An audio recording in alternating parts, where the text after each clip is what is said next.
Today I'm going to give you my top 10 tips for taking your first beginner yoga class online. Hi, I'm Dr. Melissa West and welcome to Living Your Yoga. Today I'm going to give you my top 10 tips for taking your first beginner yoga class online. Number 1. Make sure you have your permission and maybe even some guidance from your doctor about starting an exercise program. Many doctors won't have a lot of idea about yoga because there's so many different styles of yoga out there. So here's a list of questions to ask your doctor. And I'll put these questions in the show notes as well so you can write them down and take them to your doctor. Number 1, is it okay for me to start an exercise program? Number 2, what exercises or movements will make my condition better? Number 3, what exercises or movements will make my condition worse? Number 4, what exercises or movements should I absolutely avoid? In other words, are there any contraindications to my medical condition or injury if I am going to be exercising? And number 5, are there any more details about my medical condition or injury that are important for me to know if I am going to start exercising? Forewarned is forearmed. Information is power. If you come to your first online yoga class with this information, you will know how to look after your body best and be your own best teacher. Number 2, is the yoga teacher in the video giving you detailed step-by-step instructions of the basic beginner level poses? You are here to learn for the first time. You deserve specific, thorough, uncomplicated, point-by-point instruction that is going to allow you to be taught yoga. If you aren't receiving this, move on to another instructor and video.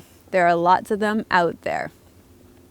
Number 3, is it slow enough for you to follow? This is a beginner yoga class. You are learning yoga for the first time. If this instructor is always 3 moves ahead of you, this is simply going to lead to frustration and you wanting to give up. We don't want that. We want you to have success. Slow and steady wins the race every time. If the video leaves you feeling like you are falling behind, time to look for another video that is going to give you the instructions and movements more slowly. Number 4, yoga is for people of all shapes and sizes. Yoga is not just for skinny, slim yoga babe model types. In some poses, you may have to create space for your body. So let's look at a few of those yoga poses now. Starting from a standing position, a lot of people told me that they have difficulty finding space for their bellies in yoga poses. So let's take a look at that. If you're coming into a standing forward fold, for example, and your belly gets in the way, then you're just going to lift and spread your belly out of the way. Okay? Another position where your belly might get in the way is a twist. So for example, if you bend your knee, and already my belly is getting in the way here, so I'm just going to pull my flesh out of the way and then come into the twist. Another pose where my flesh might get into the way is child's pose. So I'm just going to make space for my body by opening up my knees and then coming into the pose. So making space for your body is easy, and creating modifications and adjustments is part of every yoga practice. Number 5, you don't have to be balanced or coordinated to start taking a beginner yoga class. Beginner yoga classes will help you become more balanced and coordinated.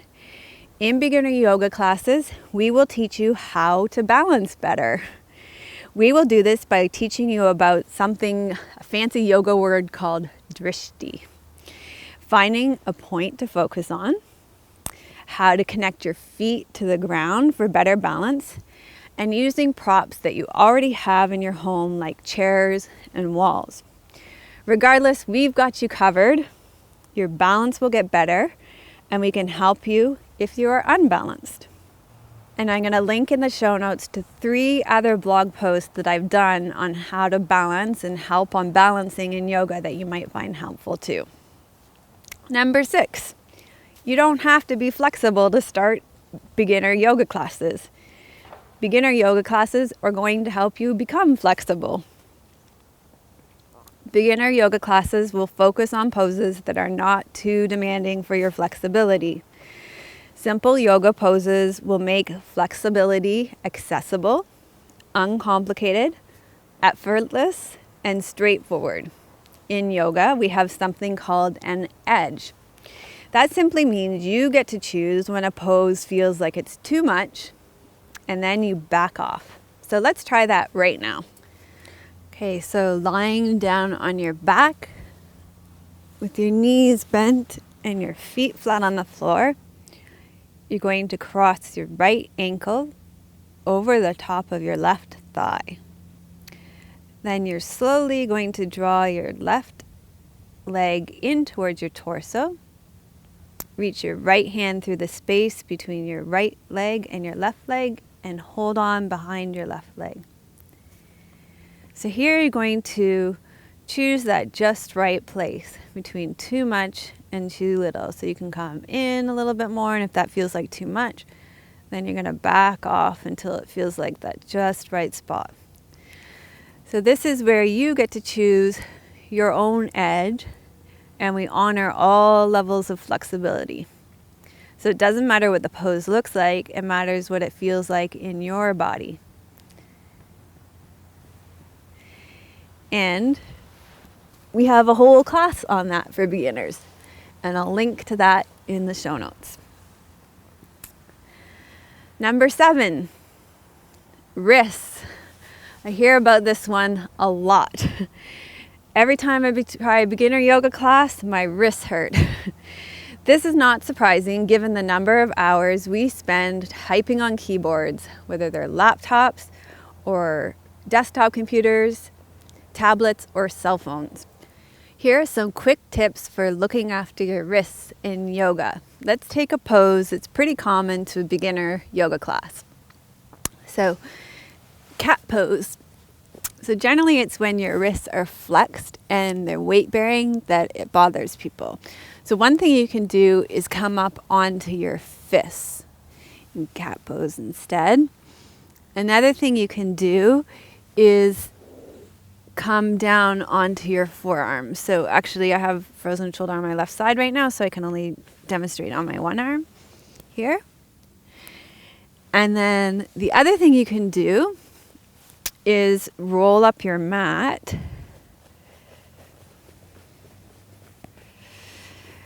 and create a little lift in your wrists as well. There's also a prop you can order that looks like a little cheese wedge that helps to lift your wrists as well. So those are great tips for looking after your wrists in yoga. And if you have a lot of wrist problems, I'd recommend getting that prop. And if you want some specific training and care for your wrist, I have a whole video on this, and I'll link to that in the show notes as well. Number 8, make sure your teacher is giving lots of modifications and alternatives. This is true throughout a beginner's yoga class. However, it's especially true if you can't do the yoga pose due to injuries or medical conditions. For example, if you have a problem due to your knees, one thing you can do if it hurts to put weight on your knees is make sure you have extra padding under your knees. So if we went back to that cat pose, you could just have extra weight under your knees. Or if you're doing lunge pose, have the blanket under your knees. Here again, it's really important to go back to number 1 and make sure you know from your medical doctor what the contraindications are for your medical condition and injury. That way you can be your own best teacher and guide in your online yoga class.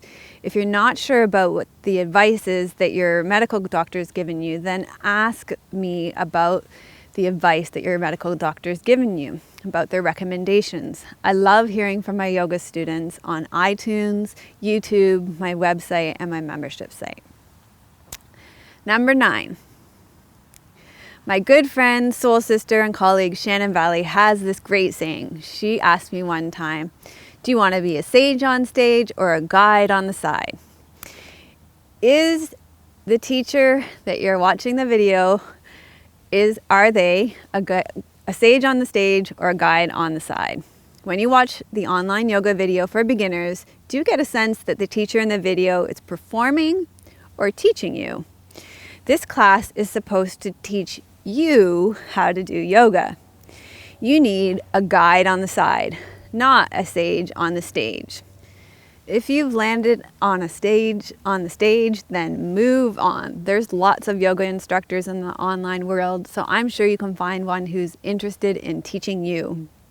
I'm interested in having you as a yoga student. I love hearing from my yoga students. Let me know about your yoga practice on YouTube, iTunes, Facebook, Instagram, my website, or our membership site. You can respond right here in the comments below. Number 10, have fun. You don't have to take yourself seriously. One thing people tell me again and again about my classes is that they enjoy my laughter and laughing with me. So as my friend Anita Goa and fellow YouTuber says, let's be serious about taking ourselves lightly. I would love to have the opportunity to share the teachings of yoga with you and be your first beginner yoga teacher online. We have several yoga classes designed just for the beginner student. Our philosophy is real yoga for real people. So check us out and then leave your comments below on the videos and let us know how your first beginner online yoga video went. If you liked this video, give it a thumbs up, subscribe to this channel, and if you know anybody who would benefit from this video, please send it to them and share it with them. Thanks so much for watching. Melissa would love to hear your questions and thoughts. Please leave your comments below the video. Thank you for your reviews on iTunes and YouTube. Your reviews help us to share yoga and a yoga lifestyle with others around the world. If you have a question for Melissa, you can leave a voice message at melissawest.com, and Melissa may answer it in an upcoming blog.